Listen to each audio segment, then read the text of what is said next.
സുവിശേഷത്തിൻ തീതെളിച്ചം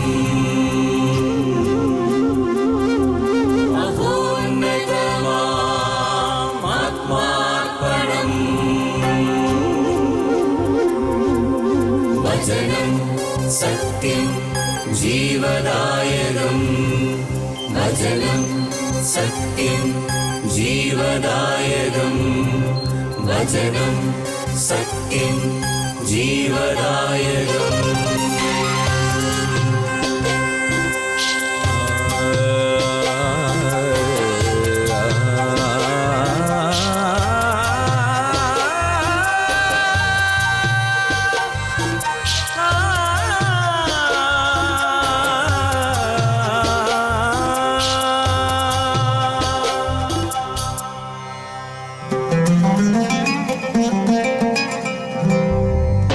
അധ്വാനിപ്പവർത്തൻ സിരകളിലൊഴുകും ജീവൻ പകരും ദിവ്യഭോജനം.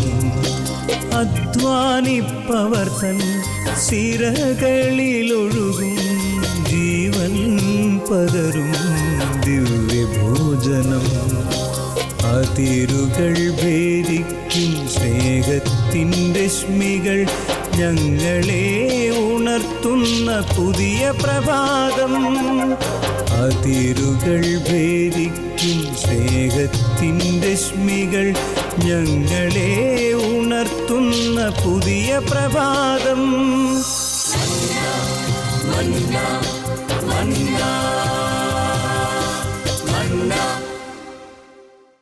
ഈശോയിൽ ഏറ്റവും സ്നേഹമുള്ള പ്രിയ സഹോദരങ്ങളെ, ക്രിസ്മസിന് വേണ്ടി ഒരുങ്ങിക്കൊണ്ടിരിക്കുന്ന ഈ പുണ്യ ദിനങ്ങളിൽ, ഈ ആഗമന കാലഘട്ടത്തിൽ ദൈവ തിരുസന്നിധിയിലേക്ക് നമ്മെല്ലാം പരിപൂർണമായിട്ടും സന്തോഷത്തോടെ സമർപ്പിച്ചുകൊണ്ട് നമുക്ക് പ്രാർത്ഥിക്കാം. ഈശോയെ നമ്മുടെ ജീവിതത്തിൽ സ്വീകരിക്കുവാനുള്ള വലിയ ആഗ്രഹത്തോടെയാണ് നമ്മൾ ഈ ദിവസങ്ങൾ പ്രാർത്ഥിച്ച് ഒരുങ്ങുക. മരുഭൂമിയിൽ വിളിച്ചു പറയുന്ന സ്നാപക യോഹന്നാൻ്റെ സ്വരം നമുക്ക് നമ്മുടെ കാതുകളിൽ മുഴങ്ങി കേൾക്കുന്നുണ്ട്. അവന് വഴിയൊരുക്കുവാനുള്ള വിളി, വളഞ്ഞ വഴികളെ നേരെയാക്കുവാനും പരുപരുത്തുവ മൃദുവാക്കുവാനും കർത്താവിന് വേണ്ടി പാതയൊരുക്കുവാൻ വേണ്ടി വിളിച്ചു പറയുന്ന ആ സ്വരം കാതുകളിൽ ഏറ്റുവാങ്ങിക്കൊണ്ട് നമ്മുടെ ജീവിതങ്ങളെ കർത്താവിങ്കിലേക്ക് നമുക്ക് സമർപ്പിക്കാം. നമുക്കറിയാം, ഈശോ ഭൂമിയിലേക്ക് കടന്നു വരിക ലോകത്തിൻ്റെ പാപങ്ങൾ നീക്കുന്ന ദൈവത്തിൻ്റെ കുഞ്ഞാടായിട്ടാണ്. പാപത്താൽ മരിച്ചുപോയ മാനവകുലം, മരണത്തിന്മേൽ അധികാരമുള്ള പിശാചിൻ്റെ ആധിപത്യം, ഇതെല്ലാം നിർവീര്യമാക്കുവാൻ വേണ്ടി ഈശോ ഭൂമിയിലേക്ക് കടന്നു വരികയാണ്.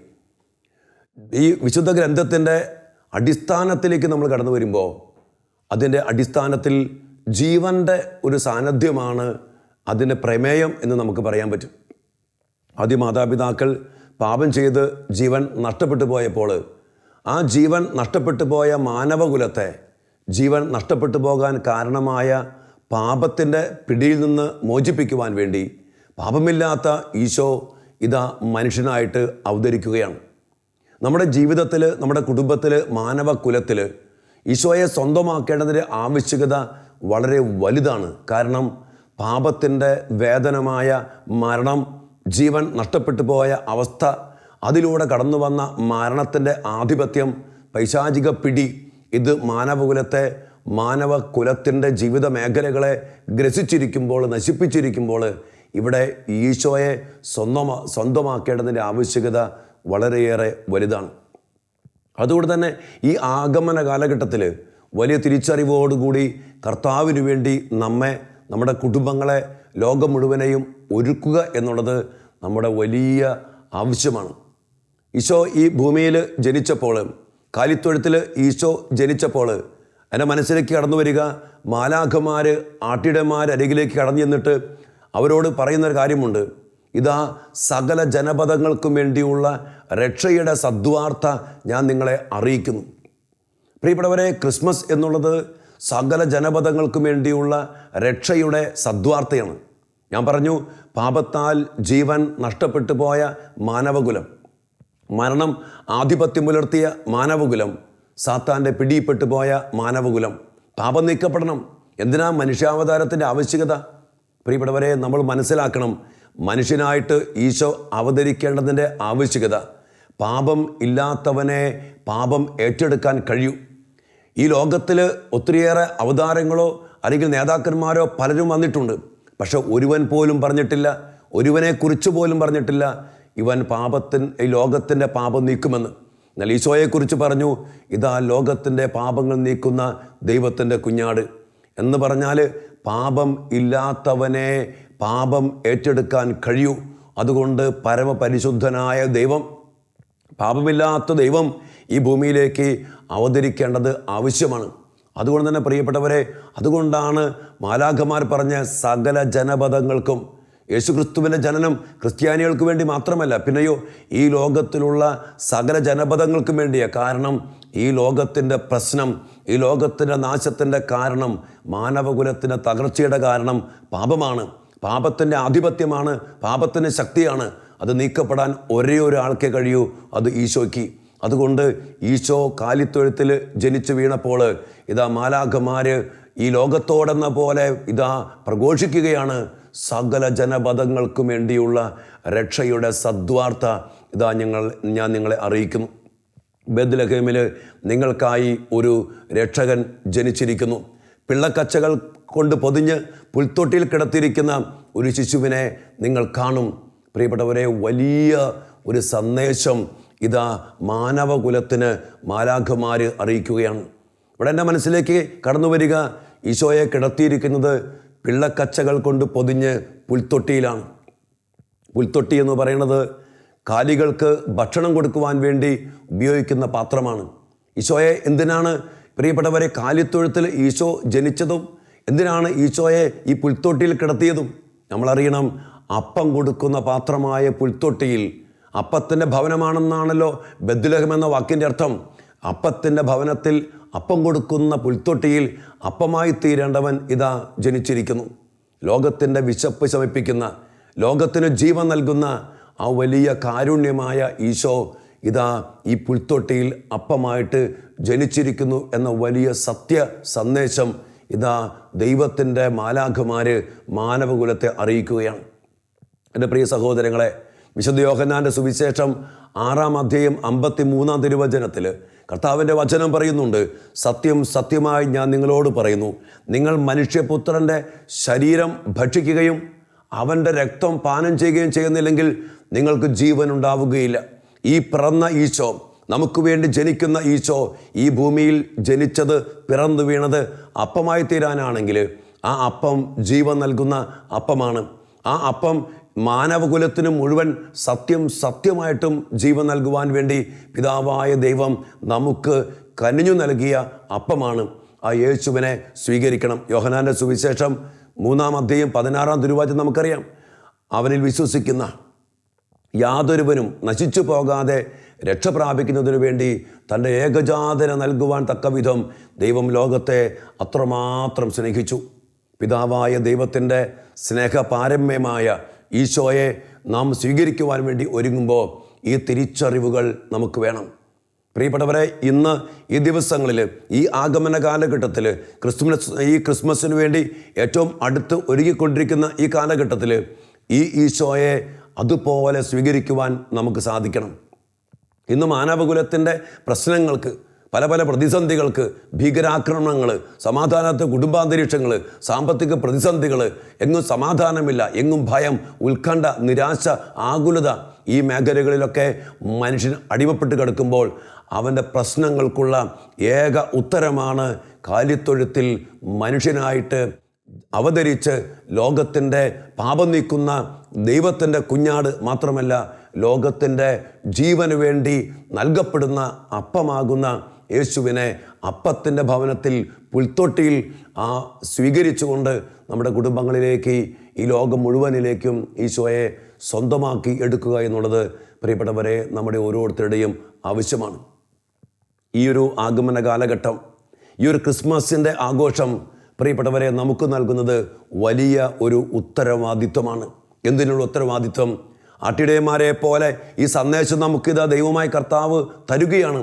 നിങ്ങൾക്ക് വേണ്ടി, സകല ജനപദങ്ങൾക്കും വേണ്ടി ഇതാ രക്ഷകൻ ജനിച്ചിരിക്കുന്നു. അപ്പോൾ ആട്ടിടയന്മാരെന്താ ചെയ്തേ? അവർ എഴുന്നേറ്റു. ആ രാത്രിയിൽ തന്നെ എഴുന്നേറ്റു. പാതിരാത്രിയിൽ, ആ രാത്രിയിൽ തന്നെ അവർ ദീർഘദൂരം നടന്ന് കഷ്ടപ്പെട്ട് ബെത്ലഹേമിൽ എത്തിച്ചേർന്ന് ആ പുൽത്തൊട്ടിയിൽ കിടത്തിയിരിക്കുന്ന ശിശുവിനെ കണ്ടു. ആ ശിശുവിനെ തങ്ങളുടെ രക്ഷകനും നാഥനും കർത്താവുമായി സ്വീകരിച്ച് ആരാധിച്ചു. പ്രിയപ്പെട്ടവരെ, ഈ ഒരു സ്വീകരിക്കലിലേക്ക്, ഈ ഒരു ആരാധനയിലേക്ക് നമ്മുടെ ജീവിതങ്ങളെ നയിക്കുവാനായിട്ട് നമുക്ക് സാധിക്കണം. നമുക്കറിയാം, 25 നോമ്പിലൂടെ കടന്നു പോകുന്ന കാലഘട്ടം. ഒത്തിരി പ്രാർത്ഥന, ഒത്തിരി ഉപവാസം, ഒത്തിരി ത്യാഗപ്രവർത്തികൾ നമുക്ക് അനുഷ്ഠിക്കുന്നുണ്ട്.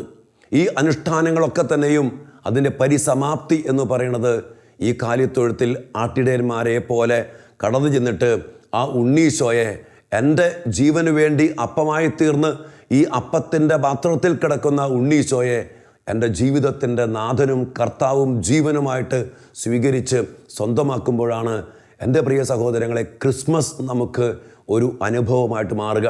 ഇന്ന് ഈശോയെ അതുപോലെ സ്വീകരിക്കുവാൻ നമുക്ക് നമ്മുടെ കുടുംബത്തിന് സാധിക്കണം. പിന്നെ നമുക്കറിയാം, ക്രിസ്മസ് ഒരു ആഘോഷമാണ്. എല്ലാവരും നോമ്പൊക്കെ നോക്കും. എന്നാൽ ക്രിസ്മസിൻ്റെ ദിനം നോമ്പ് വീട്ടുന്ന ഒരു പൈശാചികത എന്ന് അച്ഛൻ പറയും. നമ്മുടെയൊക്കെ ജീവിതങ്ങളെ ദൈവകൃപയിൽ നിന്ന്, ഈ ദൈവം നൽകുന്ന രക്ഷയിൽ നിന്ന് അകറ്റിക്കളയുന്ന വലിയൊരു അവസ്ഥയാണ്. അതുകൂടി ഈ സന്ദേശത്തിൽ പറയുവാൻ അച്ഛൻ ആഗ്രഹിക്കുകയാണ്. ഇതുപോലെ പ്രാർത്ഥിച്ച് ഒരുങ്ങി ഈശോയെ സ്വീകരിക്കുമ്പോൾ നമ്മുടെ ആഘോഷങ്ങളുടെ ഭാഗമായിട്ട് കടന്നു വരുന്ന ആർഭാടത, ലോകത്തിൻ്റെ പല പല കാര്യങ്ങൾ, അതോടൊപ്പം തന്നെ മദ്യപാനത്തിൻ്റെ മേഖല, ഈ ലോകത്തിൻ്റെ ആഘോഷത്തിൻ്റെ അവസ്ഥകൾ, ഇതൊന്നും എൻ്റെ പ്രിയ സഹോദരങ്ങളെ നമുക്ക് ഈ ക്രിസ്തുമസിൻ്റെ ചൈതന്യം നഷ്ടപ്പെടാതിരിക്കാൻ വേണ്ടി നമ്മൾ വളരെയേറെ ജാഗ്രതയോടും ജാഗരൂകതയോടും കൂടി നമ്മൾ പരിശ്രമിക്കണം. ഇല്ലെങ്കിൽ ഒരു കാര്യം ഉറപ്പാ, ഈശോയെ സ്വീകരിക്കാതിരിക്കാൻ പിശാച് എപ്പോഴും നമ്മുടെ ജീവിതത്തിൽ കടന്നു വന്നിരിക്കും. കൃപ നൽകുന്ന കൃപാദാതാവാകുന്ന യേശു ക്രിസ്തുവിനെ നീ നിൻ്റെ ജീവിതത്തിൽ സ്വീകരിക്കുമ്പോൾ, നിൻ്റെ കുടുംബത്തിൽ സ്വീകരിക്കുമ്പോൾ, ഇന്ന് ലോകം സ്വീകരിക്കുമ്പോൾ എന്താണ് നമുക്ക് ലഭിക്കുന്നത്? സമാധാനം. സമാധാനം. ഇന്നെവിടെയും സമാധാനത്തിന് വേണ്ടി ഒത്തിരിയേറെ കാര്യങ്ങൾ ചെയ്യുമ്പോൾ ഈ സമാധാനത്തിൻ്റെ അടിസ്ഥാനം എന്തെന്ന് സ്വർഗം ഇതാ പ്രഘോഷിക്കുകയാണ്. ഈ ക്രിസ്മസിന് വേണ്ടി ഒരുങ്ങുമ്പോൾ പ്രിയപ്പെട്ടവരെ, നമുക്കൊരുമിച്ച് പ്രാർത്ഥിക്കാം. ഈ സമാധാനം നൽകുന്ന കർത്താവിനെ സ്വീകരിച്ചുകൊണ്ട് നമ്മുടെ ജീവിതങ്ങൾ, നമ്മുടെ കുടുംബങ്ങൾ, നമ്മുടെ സഭാ സമൂഹം, നമ്മുടെ സകല ശുശ്രൂഷകൾ, നമ്മുടെ ജോലി മേഖലകൾ, നമ്മുടെ ലോകത്തിൻ്റെ എല്ലാ പ്രതിസന്ധികളും പ്രതികൂലങ്ങളും കർത്താവിനാൽ നിറയപ്പെട്ട് സമാധാനം അനുഭവിക്കുവാൻ, സന്തോഷം അനുഭവിക്കുവാൻ ഇടയാകാൻ വേണ്ടി നമുക്ക് ആത്മാർത്ഥമായിട്ട് പ്രാർത്ഥിക്കാം. പരിശുദ്ധ അമ്മ നമ്മുടെ കൂടെയുണ്ട്. യോസേപ്പ് പിതാവ് നമ്മുടെ കൂടെയുണ്ട്. ആ ബെത്ലഹേമിലെ പുൽത്തൊട്ടിയിൽ ഈശോയുടെ കൂടെ നിൽക്കുന്ന മാതാവിനെ, യോസേപ്പ് പിതാവിനെ ചേർത്ത് പിടിച്ചുകൊണ്ട് നമ്മുടെ കുടുംബങ്ങളെ തിരുക്കുടുംബങ്ങളാക്കി മാറ്റി വലിയ ചൈതന്യത്തിൽ, വലിയ കൃപയിൽ, സന്തോഷത്തിൻ്റെ, സമാധാനത്തിൻ്റെ ആക്കി തീർക്കുവാനുള്ള വലിയ അനുഗ്രഹത്തിനു വേണ്ടി, ഭാഗ്യത്തിനു വേണ്ടി നമുക്ക് പ്രാർത്ഥിക്കാം. ഈ ക്രിസ്മസ് നമുക്കെല്ലാവർക്കും സന്തോഷത്തിൻ്റെ, സമാധാനത്തിൻ്റെ, സ്നേഹത്തിൻ്റെ, ദൈവകൃപയുടെ സമൃദ്ധമായ അഭിഷേകമാകട്ടെ എന്ന് ആഗ്രഹിച്ച് അതിനുവേണ്ടി പ്രാർത്ഥിച്ച് നമുക്കൊരുങ്ങാം. എല്ലാവർക്കും നല്ലൊരു ക്രിസ്മസ് ആശംസിക്കുമ്പോൾ അച്ഛൻ എല്ലാവർക്കും വേണ്ടി പ്രാർത്ഥിക്കുന്നു. കർത്താവിൻ്റെ ഈ വലിയ സമാധാനം, കൃപയുടെ നിറവിൽ നിന്ന് സന്തോഷവും സൗഖ്യവും സ്നേഹവും ഐക്യവുമായിട്ട് മാറട്ടെ എന്ന് പ്രാർത്ഥിച്ചുകൊണ്ട് എല്ലാവർക്കും നല്ലൊരു ക്രിസ്മസ് ആശംസിക്കുന്നു. നിത്യം പിതാവും പുത്രനും പരിശുദ്ധാത്മാവുമായ സർവേശ്വര എന്നേക്കും ആമേൻ.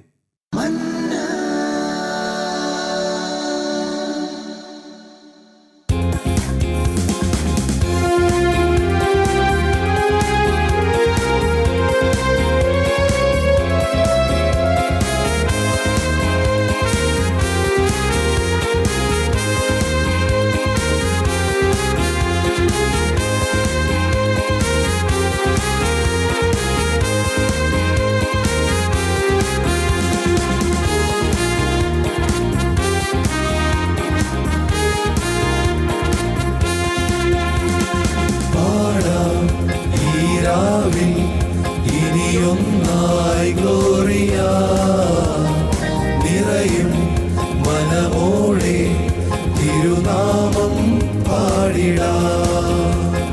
പാടാം ഈ രാവിൽ ഇനിയൊന്നായി ഗ്ലോറിയ നിറയും മനമോടെ തിരുനാമം പാടിടാം. മഞ്ഞണിഞ്ഞൊരീരാവിൽ മഹിതലമുറങ്ങുമീരാവിൽ താരവൃന്ദങ്ങൾ പോലും ശ്രുതി മീട്ടിടുന്നൊരീരാവിൽ വരവായി ജന്മസുഹൃതമായി മഹിതൻ അധിപതിയായി തിരുസുതൻ ജാതനായി പാടാം ഈ രാവിൽ ഇനിയൊന്നായി ഗ്ലോറിയ നിറയും മനമോടെ തിരുനാമം പാടിടാം.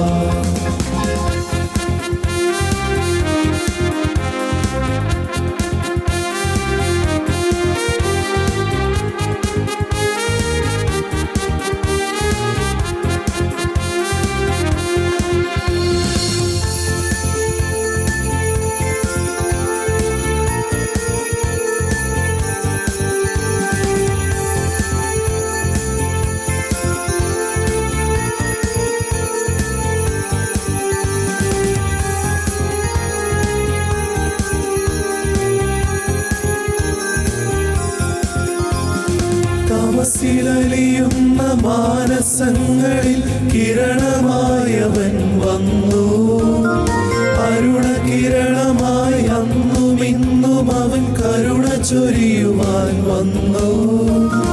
പുതുയുഗ പിറവിയായി പുതുപുലരിതൻ ശോഭയായി പുതുയുഗ പിറവിയായി പുതുപുലരിതൻ ശോഭയായി വരവായി ജന്മസുഹൃതമായി മഹിതൻ അധിപതിയായി തിരുസുതൻ ജാതനായി പാടാം ഈ രാവിൽ ഇനിയൊന്നായി ഗ്ലോറിയ നിറയും മനമോടെ തിരുനാമം പാടിടാം.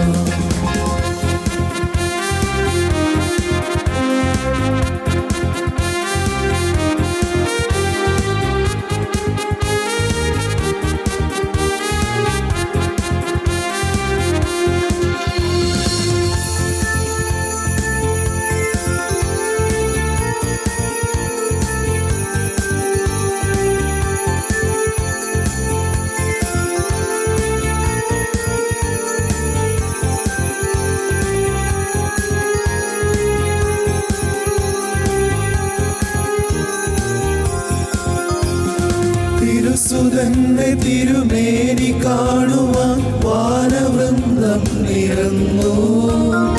ദേവസൂനുവിൻ ദർശനം തേടി ഇടയരും വന്നു ചേർന്നു. താളമേളങ്ങളോടെ നാം ഒന്നായി ചേർന്നു പാടാം. താളമേളങ്ങളോടെ നാം ഒന്നായി ചേർന്നു പാടാം. വരവായി ജന്മസുഹൃതമായി മഹിതൻ അധിപതിയായി തിരുസുതൻ ജാതനായി പാടാം ഈ രാവിൽ ഇനിയൊന്നായി ഗ്ലോറിയ നിറയും മനമോടെ തിരുനാമം പാടിടാം. മഞ്ഞണിഞ്ഞൊരീരാവിൽ മഹിതലമുറങ്ങുമീരാവിൽ താരവൃന്ദങ്ങൾ പോലും സ്തുതി മീട്ടിടുന്നൊരീരാവിൽ വരവായി ജന്മസുഹൃതമായി മഹിതൻ അധിപതിയായി തിരുസുതൻ ജാതനായി പാടാം ഈ രാവിൽ ഇനിയൊന്നായി ഗ്ലോറിയ നിറയും മനമോടെ തിരുനാമം പാടിടാം, തിരുനാമം പാടിടാം, തിരുനാമം പാടിടാം.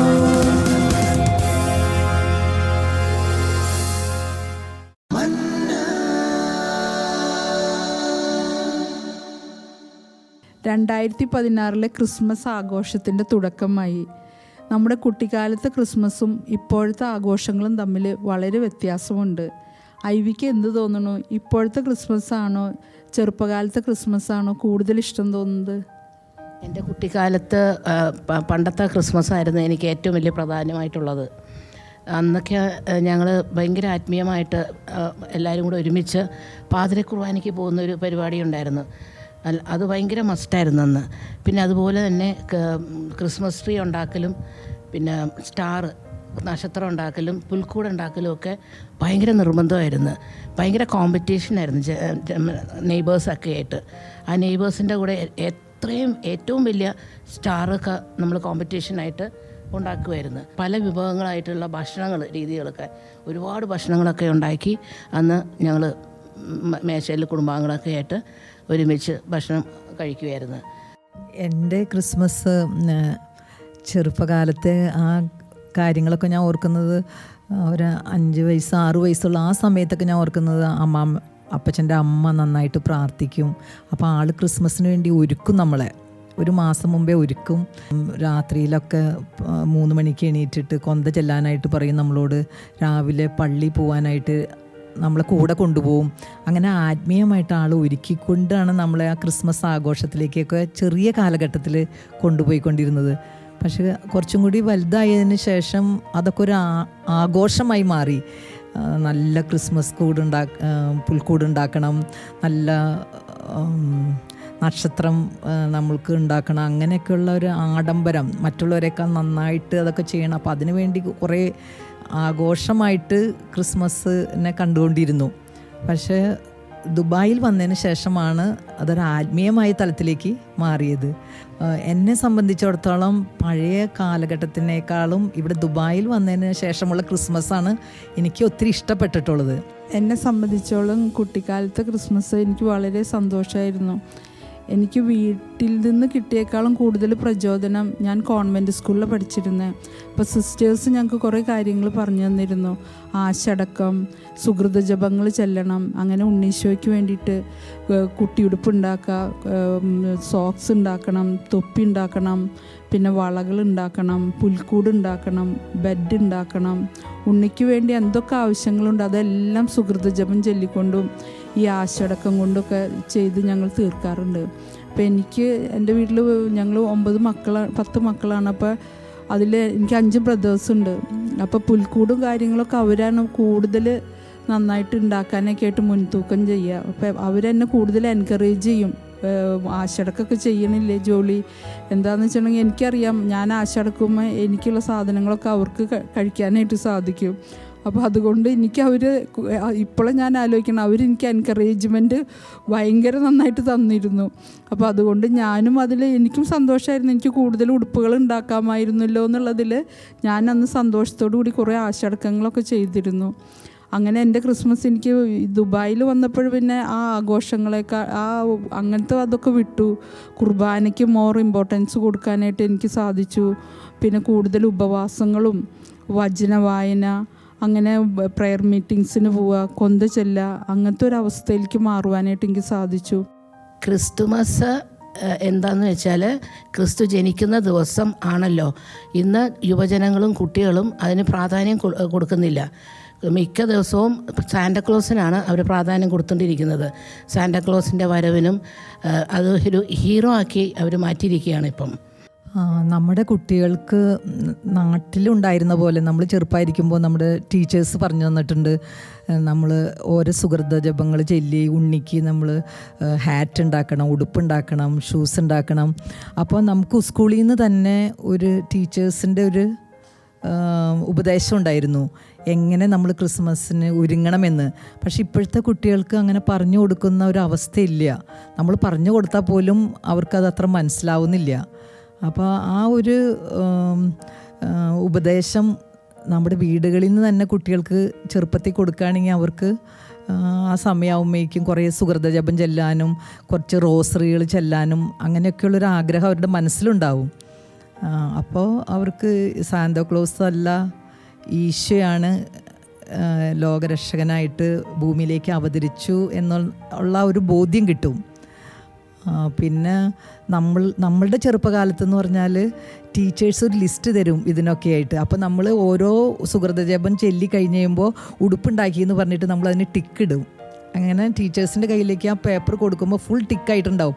അപ്പോൾ ഒരു ഉണ്ണിക്ക് വേണ്ട എല്ലാ സംഗതികളും നമ്മൾ വിശുദ്ധ കുർബാനയിലൂടെയും അതുപോലെ തന്നെ ചെറിയ ചെറിയ പ്രവൃത്തികളിലൂടെയും ചിലപ്പോൾ ആശയടക്കത്തിലൂടെയൊക്കെ നമ്മൾ ഉടുപ്പായിട്ടും ഷൂസായിട്ട് ഹാറ്റായിട്ടൊക്കെ നമ്മൾ ചെയ്ത് ആ ഫുൾ ലിസ്റ്റ് ടീച്ചർക്ക് നമ്മൾ കൈമാറും. അങ്ങനെയൊക്കെ ഇവിടെ ക്രിസ്തീയമായിട്ട് കാറ്റിസം ക്ലാസ്സുകളിലൊക്കെ അങ്ങനെ കുട്ടികൾക്കൊരു ഉപദേശം കൊടുക്കുകയാണെങ്കിൽ കുറേയും കൂടി പിള്ളേർക്ക് ഈ ക്രിസ്മസിനെ കുറിച്ചിട്ടൊരു അവർക്കൊരു അറിവ് ലഭിക്കും. മാഗി പറഞ്ഞത് ശരിക്കും ശരി തന്നെയാണ്. എന്താണെന്ന് വെച്ചിട്ടുണ്ടെങ്കിൽ ഇപ്പോഴത്തെ ക്രിസ്മസ് എന്ന് പറയുമ്പോൾ നമ്മളിപ്പോഴും പുൽക്കൂട്ടിൽ പിറക്കണ ഉണ്ണിയേശുവിനെ തന്നെ വരവേൽക്കാൻ തന്നെയാണ് ഇരിക്കുന്നത്. അത് ശരി തന്നെ. പക്ഷെ നമ്മൾ അതിനേക്കാൾ ഉയർന്ന തലത്തിൽ ചിന്തിക്കേണ്ട സമയമായി. ഈശോൻ്റെ രണ്ടാം വരവിനുള്ള ഒരുക്കമായി എന്നുള്ളത്. ഇന്ന് സഭ അതിനു വേണ്ടി ഒരുങ്ങണോ? നമ്മളുടെ പള്ളികളിലൊക്കെ ആയാലും അതിനു വേണ്ടിയിട്ട് ഇപ്പോൾ ആരാധനാക്രമത്തിൽ റീഡിങ്സ് മുഴുവൻ ഈശോൻ്റെ രണ്ടാം വരവിനെ കുറിച്ചാണ്. ഇപ്പോൾ ആഗമനകാലമാണ്. അപ്പോൾ നമുക്ക് പള്ളിയിൽ ചെല്ലുമ്പോൾ കാണാം 4 കാൻഡിലുകൾ ഉള്ളത്. അതിൽ ഓരോ ആഴ്ചകളെ പ്രതിനിധീകരിച്ചിട്ടാണ് ഈ കാൻഡിൽ. അപ്പോൾ നമ്മൾ ചെയ്യേണ്ട നന്മകളുടെ ഓരോ കൂമ്പാരങ്ങളായിട്ടാണ് എനിക്ക് ആ കാൻഡിലുകൾ കാണുമ്പോൾ തോന്നുന്നത്. ഈശോ നമ്മളോട് പറയുന്നത്, നിങ്ങൾ കുറേ സാക്രിഫൈസൊക്കെ ചെയ്തു, അതൊക്കെ നല്ലത് തന്നെ. പക്ഷേ നിങ്ങളുടെ ഹൃദയത്തിൻ്റെ വിശുദ്ധി ഞാൻ ഏറ്റവും കൂടുതൽ നിങ്ങളിൽ നിന്ന് ആഗ്രഹിക്കുന്നുണ്ട്.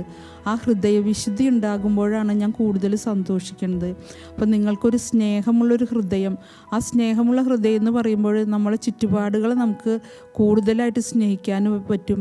ഒരു കരുതലുള്ള ഒരു സ്നേഹം നമുക്ക് എല്ലാവരെയും കാണുമ്പോൾ നമുക്ക് കൊടുക്കാനായിട്ട് സാധിക്കും. അപ്പോൾ ഈശോ നമ്മളോട് പറയുന്നത് ഇത് തന്നെയാണ്. അപ്പം നമ്മളും അതിനു വേണ്ടിയിട്ട് നമ്മൾ ഒരുങ്ങണം. അപ്പോൾ മത്തായിയുടെ സുവിശേഷം 25-ാം അധ്യായത്തിൽ അന്ത്യവിധിനെ കുറിച്ച് പറയുന്നുണ്ട്. 34 തുടങ്ങിയുള്ള വാക്യങ്ങൾ. അനന്തരം രാജാവ് തൻ്റെ വലത്തുവശത്തുള്ളവരോട് അരുളി ചെയ്തു, എൻ്റെ പിതാവിനാൽ അനുഗ്രഹിക്കപ്പെട്ടവരെ വരുവിൻ, ലോകസ്ഥാപനം മുതൽ നിങ്ങൾക്കായി സജ്ജമാക്കിയിരിക്കുന്ന രാജ്യം അവകാശപ്പെടുത്തുവിൻ. എന്തെന്നാൽ എനിക്ക് വിശന്നു, നിങ്ങൾ ഭക്ഷിക്കുവാൻ തന്നു, എനിക്ക് ദാഹിച്ചു, നിങ്ങൾ കുടിക്കുവാൻ തന്നു, ഞാൻ പരദേശിയായിരുന്നു, നിങ്ങൾ എന്നെ സ്വീകരിച്ചു, ഞാൻ നഗ്നനായിരുന്നു, നിങ്ങൾ എന്നെ ഉടുപ്പിച്ചു, ഞാൻ രോഗിയായിരുന്നു, നിങ്ങൾ എന്നെ സന്ദർശിച്ചു, ഞാൻ കാരാഗൃഹത്തിലായിരുന്നു, നിങ്ങൾ എൻ്റെ അടുക്കൽ വന്നു. അപ്പോൾ നീതിമാന്മാർ ഇങ്ങനെ മറുപടി പറയും, കർത്താവേ, നിന്നെ വിശക്കുന്നവനായി കണ്ട് ഞങ്ങൾ ആഹാരം നൽകുകയും ദാഹിക്കുന്നവനായി കണ്ട് കുടിക്കുവാൻ നൽകിയതും എപ്പോൾ? നിന്നെ പരദേശിയായി കണ്ട് സ്വീകരിച്ചതും നഗ്നനായി കണ്ട് ഉടുപ്പിച്ചതും എപ്പോൾ? നിന്നെ ഞങ്ങൾ രോഗാവസ്ഥയിലോ കാരാഗൃഹത്തിലോ കണ്ട് സന്ദർശിച്ചത് എപ്പോൾ? രാജാവ് മറുപടി പറയും, സത്യമായി ഞാൻ നിങ്ങളോട് പറയുന്നു, എൻ്റെ ഏറ്റവും എളിയ ഈ സഹോദരന്മാരിൽ ഒരുവന് നിങ്ങൾ ഇത് ചെയ്തു കൊടുത്തപ്പോൾ എനിക്ക് തന്നെയാണ് ചെയ്തു തന്നത്. നമ്മുടെ കർത്താവ് യേശുമിശിഹായ്ക്ക് സ്തുതി. അപ്പോൾ ഈ കാരുണ്യ പ്രവർത്തികളിലൂടെ എല്ലാം നമുക്ക് നിത്യജീവൻ്റെ പാതയിലൂടെ സഞ്ചരിക്കാനായിട്ട് സാധിക്കും. അപ്പം നമ്മൾ ഈ ക്രിസ്മസ് നമുക്ക് ആഘോഷങ്ങളും വേണം, നമുക്ക് സൽപ്രവൃത്തികളെല്ലാം വേണം. ആ രണ്ടാം വരവിനുള്ള ഈശോയെ ഒരുക്കിക്കൊണ്ട് നമ്മുടെ ഹൃദയത്തിൽ നമ്മൾ എത്രമാത്രം വിശുദ്ധി ഉണ്ടെന്നുള്ളത് നമുക്ക് നോക്കി കാണണം. ഒരു അനുതാപമുള്ളൊരു ഹൃദയം നമുക്ക് വേണം. കൂദാശകളിലൂടെ നമുക്ക് നമ്മളുടെ ഹൃദയത്തെ ഒരുക്കാം. നല്ല കുമ്പസാരത്തിലൂടെയും വിശുദ്ധ കുർബാനയിലൂടെയും നമുക്ക് രണ്ടാം വരവിനുള്ള ഈശോയെ ഒരുക്കിക്കൊണ്ട് നമുക്ക് നിത്യജീവൻ്റെ പാതയിലൂടെ സഞ്ചരിക്കുവാനായിട്ട് ഈശോ നമ്മളോട് ആഹ്വാനം ചെയ്യുന്നുണ്ട്. നമുക്കൊരു പ്രാർത്ഥനയിലൂടെ നമുക്ക് ആ ഈശോയെ സ്വീകരിക്കാം. കാരുണ്യവാനായ യേശുനാഥ, ഈ 2016 ക്രിസ്മസ് ഞങ്ങൾ ആഘോഷിക്കുമ്പോൾ ഈശോയെ ഹൃദയവിശുദ്ധിയോടുകൂടി ഞങ്ങളുടെ ഹൃദയത്തിലേക്ക് എഴുന്നള്ളി വരുവാൻ തക്ക വിധം ഞങ്ങളെ ഒരുക്കണമെന്ന് ഞങ്ങൾ പ്രാർത്ഥിക്കുകയാണ്. 1000 പുൽത്തൊട്ടിയിൽ യേശു ജനിച്ചാലും എൻ്റെ ഹൃദയത്തിൽ വിശുദ്ധിയില്ല എങ്കിൽ ഈശോയ്ക്ക് എൻ്റെ ഹൃദയത്തിൽ ജനിക്കുവാൻ സാധിക്കില്ലല്ലോ നാഥ. എല്ലാ മക്കളിലും ഈശോയെ അങ്ങയുടെ ഹൃദയ വിശുദ്ധി പകരണമെന്ന് യാചിച്ച് പ്രാർത്ഥിക്കുന്നു. അതിനായിട്ട് ഒരുങ്ങുവാനുള്ള കൃപ, പാപങ്ങളെ ഉപേക്ഷിക്കുവാനുള്ള കൃപ, യേശുവിനെ ഹൃദയവിശുദ്ധിയോടുകൂടി സ്വീകരിക്കാനുള്ള കൃപ, അങ്ങനെ എപ്പോഴും ഈശോ ഞങ്ങളുടെ ഹൃദയത്തിൽ വസിക്കുവാനുള്ള ആ പരിശുദ്ധാത്മാവിൻ്റെ അഭിഷേകം ഞങ്ങൾക്ക് എല്ലാവർക്കും, ലോകത്തിൽ മുഴുവനുമുള്ള മക്കൾക്ക് നൽകണമെന്ന് ഞങ്ങൾ യാചിച്ച് പ്രാർത്ഥിക്കുന്നു. പരിശുദ്ധമ്മേ മാതാവേ, ഞങ്ങളുടെ ഈ പ്രാർത്ഥന അമ്മ തൻ്റെ തിരുപുത്രന് കാഴ്ചവെച്ച് ഞങ്ങളുടെ ഈ യാചനകൾക്ക് ഉത്തരം നൽകണമെന്ന് ഞങ്ങളിപ്പോൾ പ്രാർത്ഥിക്കുകയാണ്. ആമീൻ. കുരിശ് രക്ഷയുടെ അടയാളമാണ്. സ്നേഹത്തിൻ്റെയും പങ്കുവെക്കലിൻ്റെയും മഹത്തായ അനുഭവം. ആ വലിയ രക്ഷയുടെ സാന്നിധ്യം നമ്മുടെ ജീവിതത്തെ സമ്പൂർണ്ണമാക്കട്ടെ. ഏവർക്കും ക്രിസ്തു സ്നേഹവും സമാധാനവും നേരുന്നു. പ്രാർത്ഥനയും നമുക്ക് പരസ്പരം ഓർമ്മിക്കാം. നിങ്ങളുടെ അഭിപ്രായങ്ങളും നിർദ്ദേശങ്ങളും ഞങ്ങളെ അറിയിക്കാൻ മറക്കരുത്. eldroyvision.uae@gmail.com. ഞങ്ങളെ ഉണർത്തുന്ന പുതിയ പ്രഭാതം, അതിരുകൾ ഭേദിക്കും സ്നേഹത്തിൻ രശ്മികൾ. ഞങ്ങളെ ഉണർത്തുന്ന പുതിയ പ്രഭാതം,